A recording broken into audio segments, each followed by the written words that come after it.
नमस्कार दोस्तों। हमारे तमाम सारे मीडिया के मित्र बड़े परेशान हैं इस समय। बड़ी सेवा में जुटे थे, बड़े सालों से जुटे हुए थे और रोज पूरी ताकत से लगते थे कि कैसे मोदी ने जो गंद फैलाई है उसकी सफाई करें, हम दिखाएं कि नहीं मोदी जी ने गंदगी नहीं करी है, ये तो मोदी जी ने अमृत बरसाया है। और इसी तरीके से रोज बरोज वो करते थे। उन्हें उम्मीद थी एक ना एक दिन तो मोदी जी उनके लिए कुछ ऐसा करेंगे कि वो उछलते घूमेंगे। जो जो वो नैरेटिव बना रहे हैं बिल्कुल उसी तरह से हो जाएगा। मोदी जी बहुत बड़े राष्ट्रवादी हैं, राष्ट्र के लिए ये करते हैं, नेशनल इंटरेस्ट और न जाने क्या क्या, 56 इंची और ये सब बताएंगे।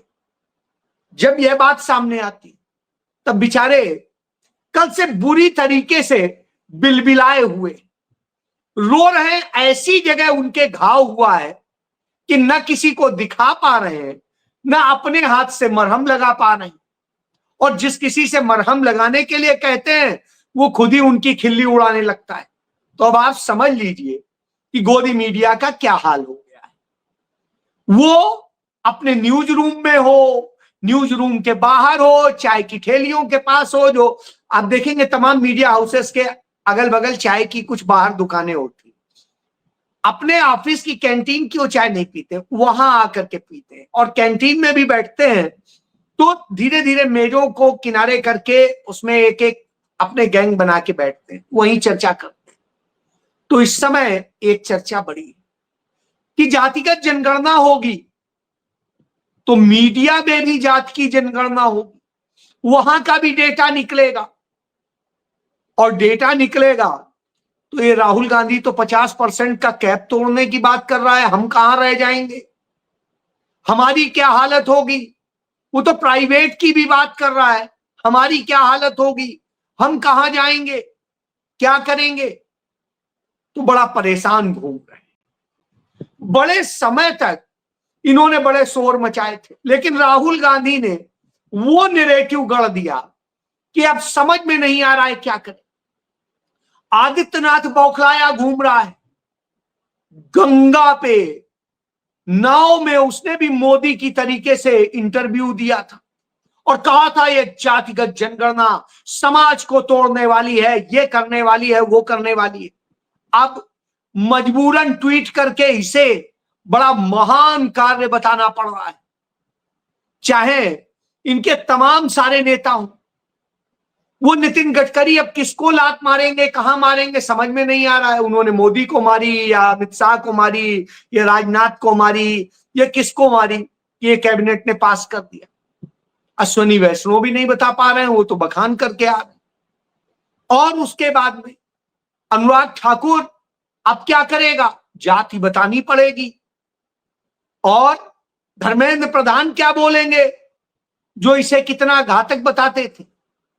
और इस तरह से गिरिराज सिंह हो या और कोई हो, इतने सारे लोग हैं जो रोज रोज बताते थे। और सबकी छोड़िए, नरेंद्र मोदी चुनाव के दौरान कैसे कह रहे थे कि ये इसलिए जनगणना कराना चाहते हैं क्योंकि आपके मंगलसूत्र छीन लें, आपके जमीन बटा लें, आपकी भैंस खुलवा लें, आपका और कुछ कर लें।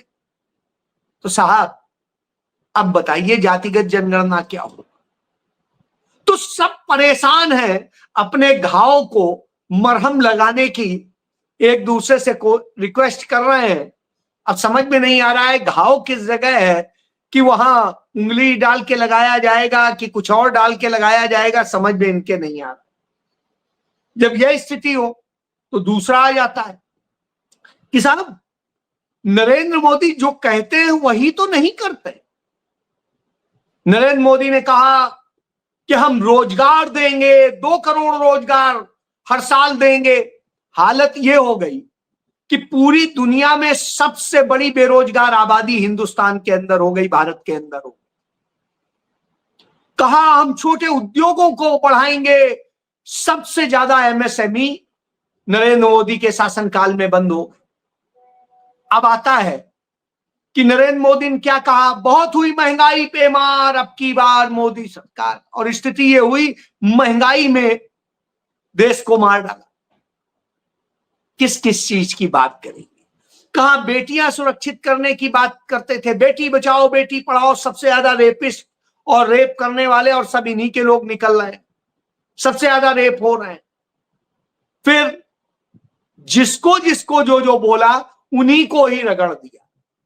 संसद गए, मत्था टेका, संसद को रगड़ दिया। संविधान को माथे लगाया, संविधान को फाड़े पड़े हैं, और इसी तरीके से हर काम कर रहे हैं। आपको याद होगा महाराष्ट्र चुनाव के दौरान किस तरीके से इन्होंने पूरा खेल किया था कि अडानी जो है सेमी कंडक्टर लगाएंगे, 10 अरब डॉलर इजराइल भी इसमें इन्वेस्ट करेगा, और जाने क्या क्या कितने बखान किए गए थे। अब साहब सबने पल्ला झाड़ लिया और वो प्रोजेक्ट बंद हो गया। ये बात हमने 2024 में कही भी थी कि ये फेक नैरेटिव के आधार पर बनाया जा रहा है कि चुनाव जीतने का पूरा सिर्फ साधन है, इसके अलावा कुछ नहीं। जो चिप बनाने की बात हो रही है वो हो ही नहीं पाएगा, क्योंकि इसका जो पूरा काम है, वो काम जिस ढंग से चलता है वो अकेले उससे चल ही नहीं सकता। इसके लिए सेमीकंडक्टर का प्रोजेक्ट अब बंद करना पड़ा। इसके इसे गेम चेंजर बता रहे थे और न जाने क्या क्या बता रहे थे कि हर महीने जो है चिप बनेंगी जो है 40,000, और उसके बाद में ये होगा वो होगा और जाने क्या क्या। चलिए भाई बहुत अच्छा। इसके बाद में इसी तरह वेदांता को कहा था कि हाँ हम गए और ये होगा और वो होगा, और आज आप देख लीजिए वहां क्या स्थिति। मैं गुजरात होके आया, गुजरात की हालत में देख रहा हूं कि वहां किस तरह से काम धंधे करने वाले परेशान हैं। वो देख के उनके दर्द को साझा करते बड़ा अजीब सा लगता है। हमारे एक मित्र हीरा व्यवसायी, उनके यहाँ गए, हमने कहा देखें इतना बड़ा हीरे का मार्केट बना दिया गया है। वो रोने लग गए, कहे भैया इतने लोग हमारे यहाँ थे, अब हमने इनमें सिर्फ हमारे पास में 1/4 बचे हैं और हमारे लिए चलाना मुश्किल हो रहा है। तो हमने कहा तब तो बड़ा चंदा दिया था आपने, बड़ी मदद करी थी। बहरहाल कोई बात नहीं, उनकी मर्जी है। अब इसी तरीके से देश नहीं बिकने दूंगा और सब कुछ कहते थे। देश को कैसे बेचा, क्या क्या किया सबके सामने, इसलिए मैं उस पर नहीं जाता हूं। देश को सुरक्षित बनाने की बात कर रहे थे। पहलगाम में जो घटना हुई वो अपने आप में दर्दनाक है, और इस दर्दनाक घटना में जब राहुल गांधी कानपुर जाते हैं और उस द्विवेदी परिवार से मिलते हैं, वो अपना दर्द साझा करता है। कौन आया उसका, कहां है मोदी, दिखाई नहीं दे रहा है। बहरहाल राहुल गांधी ने उनकी बात उठाई कि शहीद का दर्जा मिलना चाहिए और सब कुछ होना चाहिए। इसी तरीके से पहलगाम के मामले में हिमांशी नरवल ने कहा, जो वहां शहीद हुए नौसेना के लेफ्टिनेंट जो विनय नरवल हैं, उनकी थे, उनकी 6 दिन की पत्नी थी, सिर्फ शादी के 6 दिन हुए। सोचिए कितना बड़ा दर्द है। लेकिन मैं उस लड़की को सलाम करता हूं, उसके जज्बे को सलाम करता हूं कि वो लड़की जिस तरह से कह रही है हिमांशी, वो कहती है कोई हिंदू मुस्लिम का सवाल नहीं है, कोई कश्मीरी और अदर्स का सवाल नहीं है, सब बहुत अच्छे हैं। आतंक का सवाल है, आतंक से निपटने की जरूरत है, उसको मुंह तोड़ जवाब देने की जरूरत है। और जितने लोग वहां मौत के मुंह में गए हैं वो असल में सरकार पे यकीन करके गए थे, तो उन्हें न्याय मिलना चाहिए, उन सभी को शहीद का दर्जा मिलना चाहिए, वो सम्मान मिलना चाहिए। अब आप सोचिए, यह होता है, यह दर्द है।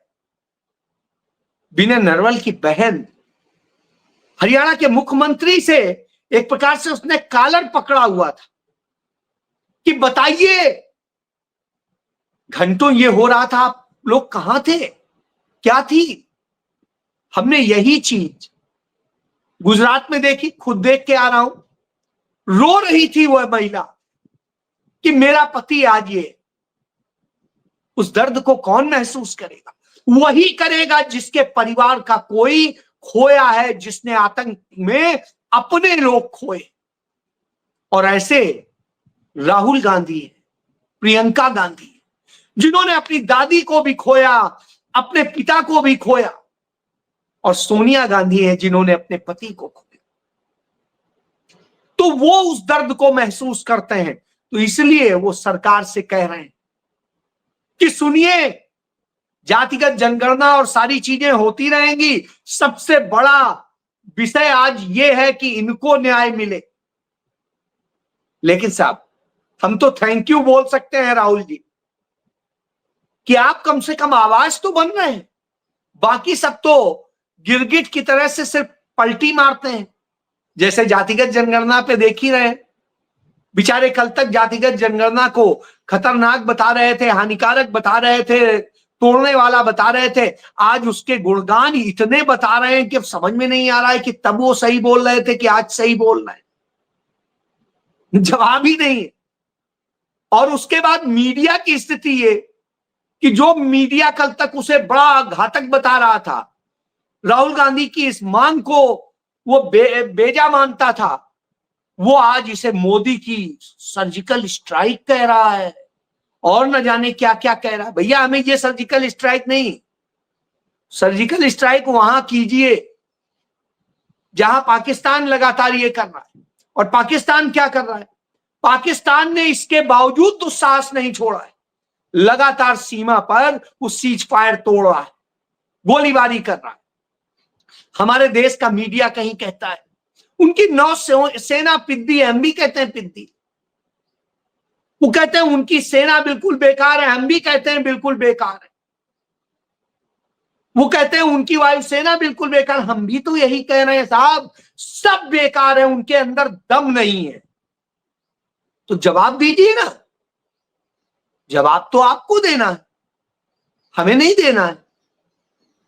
और कड़ा जवाब दीजिए, ऐसा जवाब दीजिए जैसा इंदिरा गांधी ने दिया था कि उसके बाद फिर पाकिस्तान उबर नहीं पाया, आज तक युद्ध नहीं कर पाया है, हालत बिगड़ गई थी और आज तक बिगड़ी हुई, उठ के नहीं खड़ा हो सकता है, रीढ़ से तोड़ दिया था।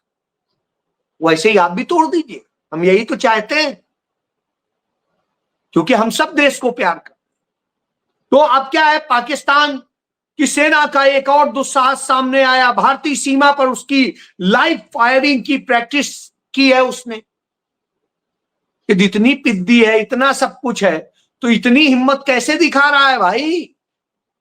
जवाब दीजिए ना, क्या कर रहे हैं? समझ नहीं आ रहा है। अब समझ नहीं आ रहा है तो क्या कहें?